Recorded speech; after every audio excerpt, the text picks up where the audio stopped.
Hello students, good morning, good afternoon and good evening. Welcome again to English classes by Arvind Pandey sir. मैं अरविंद पांडे आपके सामने एक नया video लेकर आया हूँ और today I am going to discuss about the approach to study a poem और पोएट्री पार्ट 2. हम लोग इसके पहले पार्ट 1 पढ़ चुके हैं and today we are going to discuss about poem और पोइट्री स्टडी पार्ट 2. ठीक है, यानी पार्ट 2 पढ़ेंगे आज हम लोग. तो सबसे पहले फटाफट रिवाइज कर लेते हैं कि हम लोगों ने पार्ट 1 में क्या पढ़ा था. आप बिल्कुल ध्यान से देखिए, यहाँ पर साफ लिखा हुआ है कि हम लोग जब भी whenever we try to study poetry we should divide into 3 parts: pre reading, while reading and post reading. Pre reading के केस में मैंने आपको बताया था कि अभी आपने पोइट्री पढ़ा नहीं है, then you have to think about 3 aspects.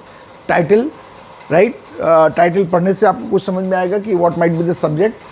Poet और पोइटेस के बारे में यदि आपको जानकारी है then you can also predict about the poetry, the kind of poetry etcetera.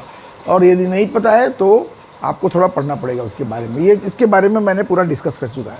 इसके बाद वाइल रीडिंग सेक्शन आया और वाइल रीडिंग में मैंने आपको बताया था कि इसके 3 पार्ट हैं: रीडिंग प्रॉपर और structure of the poetry and poetic devices used. 3 चीज़ें ध्यान देने योग्य हैं. इसमें रीडिंग प्रॉपर में मैंने आपको 3 चीज़ें बताई थी. पहला चीज़ था कि पोएम को समझने के लिए रीड करना, उसको पढ़ना, और पढ़ते समय हमको वोकैबुलरी पर ध्यान देना पड़ता है, पैराफ्रेजिंग करनी पड़ती है, उसका मीनिंग समझना पड़ता है. एंड इससे मीनिंग से हमें पता चलता है कि व्हाट इज़ द थीम और the subject which the poet is trying to discuss in the poetry. और इस थीम और सब्जेक्ट में ये जो पोइट्री, जो पोएम लिखी हुई है, उसकी सेटिंग क्या है, ये भी बहुत इंपॉर्टेंट पार्ट प्ले करता है.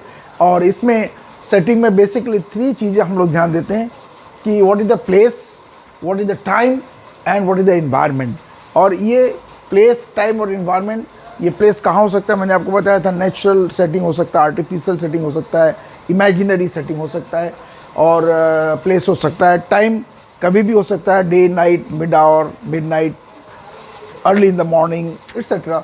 और इन्वायरमेंट में आपको बहुत सारी चीज़ें आती हैं. मौसम होता है ना, द वेदर होता है, and apart from that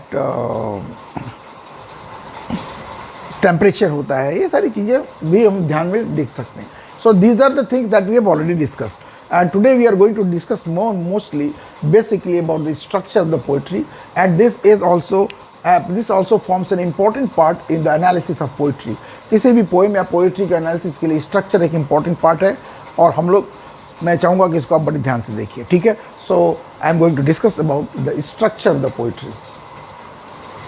wait, yes, so students, without wasting time, let us go to understand the structure of the poetry or poem which we are studying, right? तो क्या है स्ट्रक्चर के बारे में.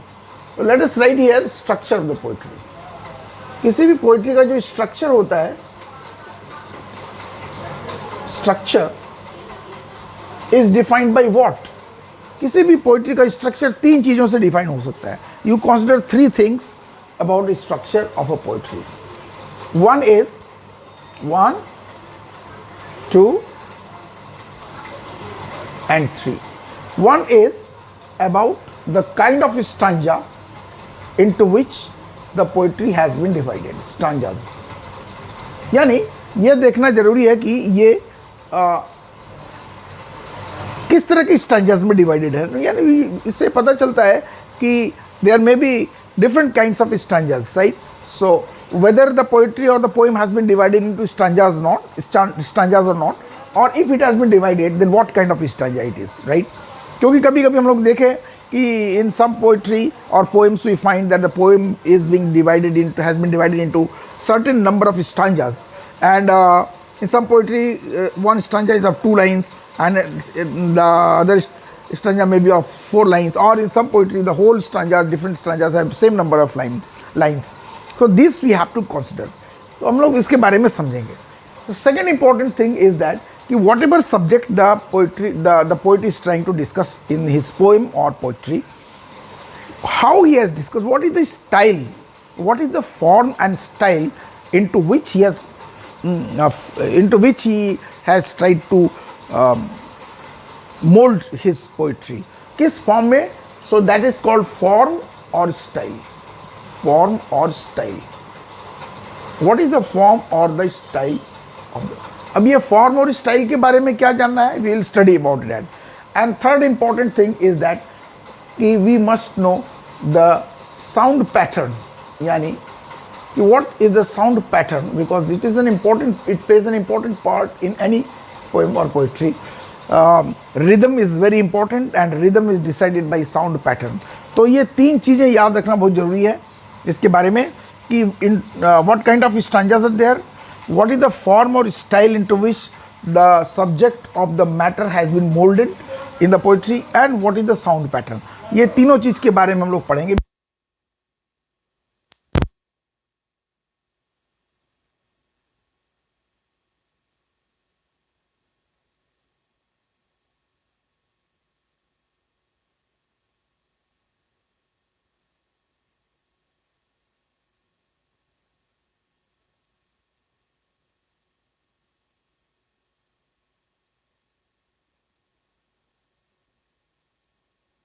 So again, without wasting time, let us go to study point number 2A, that is the structure, that is the stanza. Stanza के बारे में जानना है कि कभी कभी we see that the poetry has been divided into stanzas. So here you can see that there are some 7 different kinds of stanzas mentioned here. कि अलग अलग तरह के stanzas हैं, couplet, tercet, quatrain, cinquain, sestet, septet and octet. ये क्या है कि कपलेट क्या होता है? Couplet is a stanza of 2 lines. Stanza of, this is an stanza of 2 lines. Stanza है जिसमें 2 लाइन की स्टांजास होते हैं, तो उसको हम कपलेट बोलते हैं, राइट.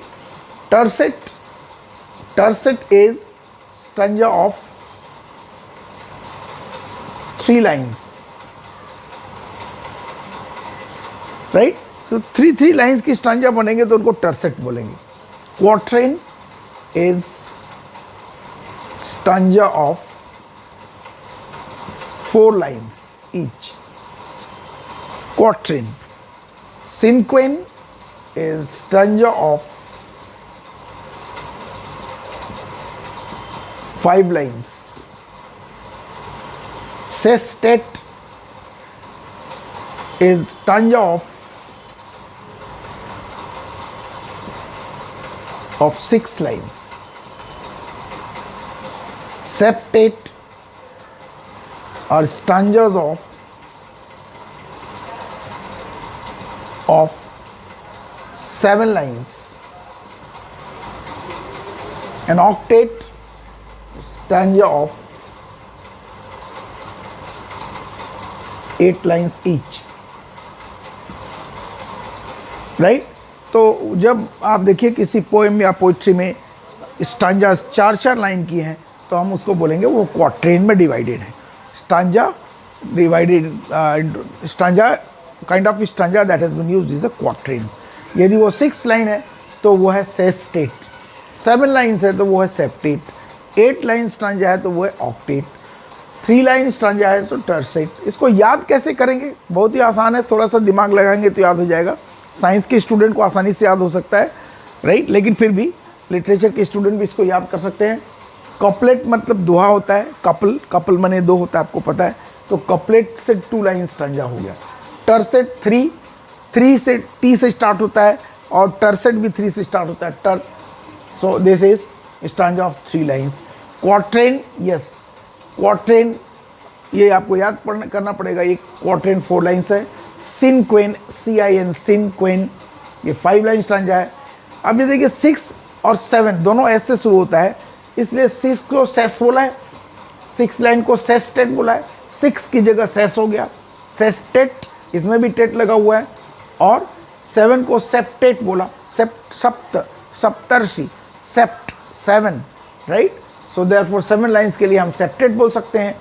ऑक्टेट, ऑक्टाहेड्रन, आप लोग क्लास में पढ़े होंगे 10th क्लास में. ऑक्टेट से 8 आता है, राइट. तो इस तरह से हम इसको याद कर सकते हैं. और जब भी हम पोएम को एनालिसिस करें तो स्टांजा के बारे में ज़रूर लिखें. क्रिटिकल एनालिसिस में एक इंपॉर्टेंट पार्ट प्ले करता है. These are the things that you have to keep in mind and remember about stanzas. Third thing क्या है स्टांजास के बारे में? 2B. कि फॉर्म और स्टाइल ऑफ द पोएम, ये हम लोग अभी देखेंगे, ठीक है। ओके, ये हम लोग इसके बाद पढ़ेंगे कि किसी भी पोइट्री के क्रिटिकल एनालिसिस में फॉर्म और स्टाइल का क्या महत्व है, and how to analyse form and style, and what different kinds of forms and style of a poetry is. Studied about two aspects or one aspect of the structure, and that is called the stanza। हम लोग ये पढ़ चुके हैं कि stanza के बारे में, स्टांजा क्या होता है, कितने प्रकार का होता है, and after studying that structure के बारे में दो और चीज़ें जानना जरूरी है, एक है फॉर्म और स्टाइल और दूसरा है साउंड पैटर्न। फॉर्म और स्टाइल क्या है, व्हाट इज अ फॉर्म और style? Whenever a poet writes something in his poem or poetry, he chooses a subject or a topic on which he has to write. Now, उसके दिमाग में बात आ गई कि हमें एक कविता लिखनी है और उसका यह विषय होगा, तो वो उसका सबसे पहले फॉर्म बनाता है कि इस कविता को हम किस फॉर्म में लिखेंगे, किस स्टाइल में लिखेंगे, उसका स्ट्रक्चर क्या होगा। तो वो स्ट्रक्चर और स्टाइल जानना ज़रूरी है, पहले वो डिसाइड करता है। तो क्योंकि वो अपने आइडियाज़ को किसी न किसी सांचे में उसको ढालना है, दैट सांचा, that mould is called the structure.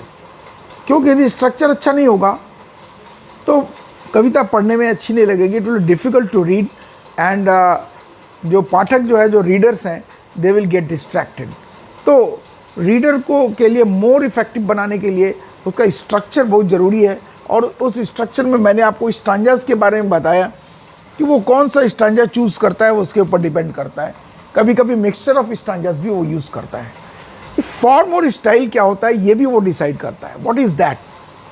यहाँ देखिए लिखा है कि इसमें, जैसे फॉर एग्जाम्पल मैं आपको एक बात बताता हूँ कि मान लीजिए कि some near and dear one of some person has died, and the person whose near and dear one has died is a poet.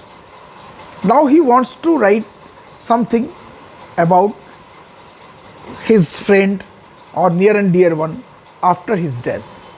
तो ऐसे पोइट्री को हम क्या बोलेंगे, एक विशेष फॉर्म में बोलेंगे और एक विशेष स्टाइल में लिखा जाता है। That is different from a poetry in which somebody is going to describe something, someone's feelings। आपको किसी की फीलिंग डिस्क्राइब करना है तो डिफरेंट फॉर्म ऑफ पोइट्री है। आप यदि खुद पोइट हैं, आपका नियर एंड डियर वन की डेथ हो गई है, तो वो जाहिर सी बात है कि उस पोइट्री में, उस पोएम में सैडनेस बहुत होगी, और वो अपने नियर एंड डियर वन के बारे में डिस्क्राइब करेगा, अपना रिलेशन उसके साथ डिस्क्राइब करेगा, उसके साथ बिताए हुए क्षणों को डिस्क्राइब करेगा, right. And apart from that उसकी क्वालिटीज़ को डिस्क्राइब करेगा, और उससे कभी कभी फिलॉसफी भी वो डिफाइन करेगा। तो इस तरह की पोइट्री एक डिफरेंट काइंड ऑफ पोइट्री होगी, राइट। नरेटिव एक अलग काइंड ऑफ पोइट्री होती है, डिस्क्रिप्टिव एक अलग काइंड ऑफ पोइट्री होती है, और कुछ ऐसे पोइट्रीज होते हैं जो गाने के लिए बनाए जाते हैं, जैसे कि वीर रस में, राइट, ब्रेवरी की जो पोइट्री होती है वो वीर रस में लिखा जाता है। सो यदि आप ब्रेवरी की पोइट्री को आप एलिजी में डिफाइन करेंगे तो बड़ा ही मजाकिया लगेगा, राइट। तो इस तरह से इसी को हम फॉर्म और स्टाइल बोलते हैं। And in English literature there are various forms and style into which a poetry can be moulded. इसमें से यहाँ पर 1 से लेकर के 10 तक हमने 10 दिया हुआ है। मोस्टली ज़्यादातर पोइट्री इसी में फॉल करते हैं। और ये 10 कौन कौन से हैं यहाँ देखिए। सबसे पहले क्या लिखा हुआ है, number 1 is blank verse, number 2 is descriptive, number 3 is elegy. ये एलेजी मैंने आपको बताया, अभी मैंने डिस्क्राइब किया है, death near and dear one के डेथ पर लिखा जाता है। Is epic poetry.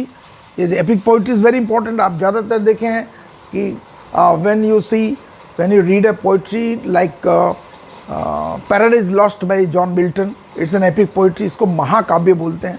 हिंदी में और संस्कृत में बहुत सारे हैं, राइट। महाभारत, रामायण, ये सब महाकाव्य हैं। So these are very big and epic poetry, and then ballad is there, lyric is there, जिसे संग किया जा सकता है, narrative is there, ode is there, sonnet is there, and soliloquy is there। तो इसमें से कुछ soliloquies भी होती हैं, सॉलिलॉक्वी का मतलब ये होता है, जैसे एक एग्जाम्पल के रूप में मैं बता रहा हूँ, वैसे तो मैं सभी डिस्क्राइब करूँगा।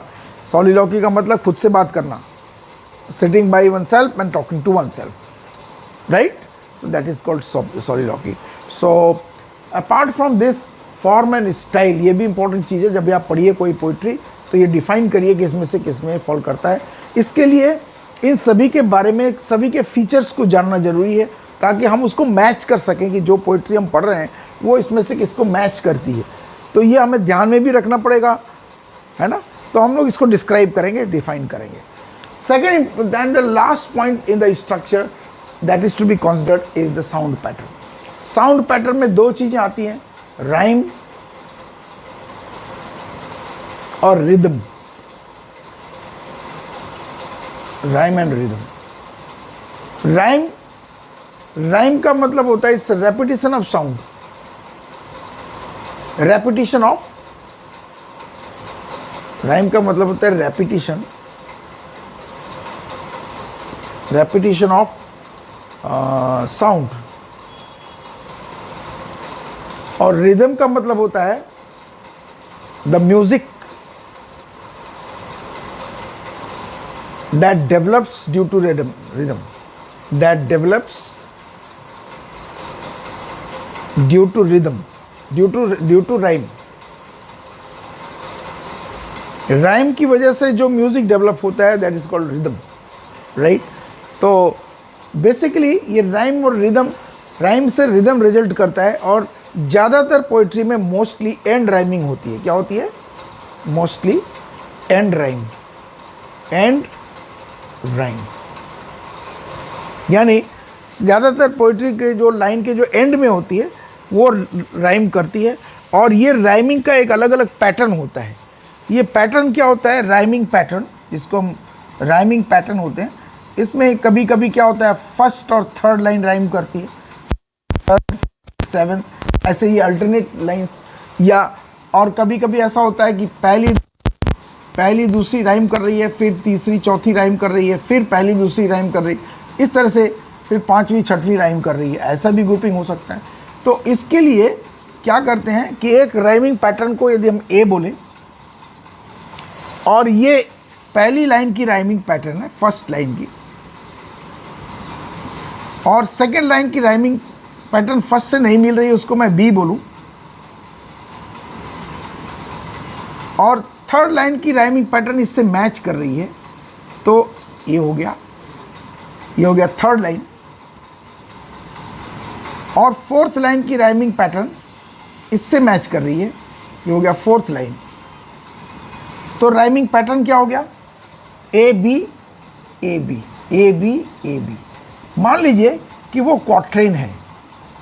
क्वाट्रेन का मतलब वो एक ऐसा स्टांजा है जिसकी 4 लाइन है, और इन 4 लाइन के स्टांजा में पहली लाइन का राइमिंग है ए, हम उसका नाम देते हैं, और तीसरी लाइन का राइमिंग भी ए ही आता है।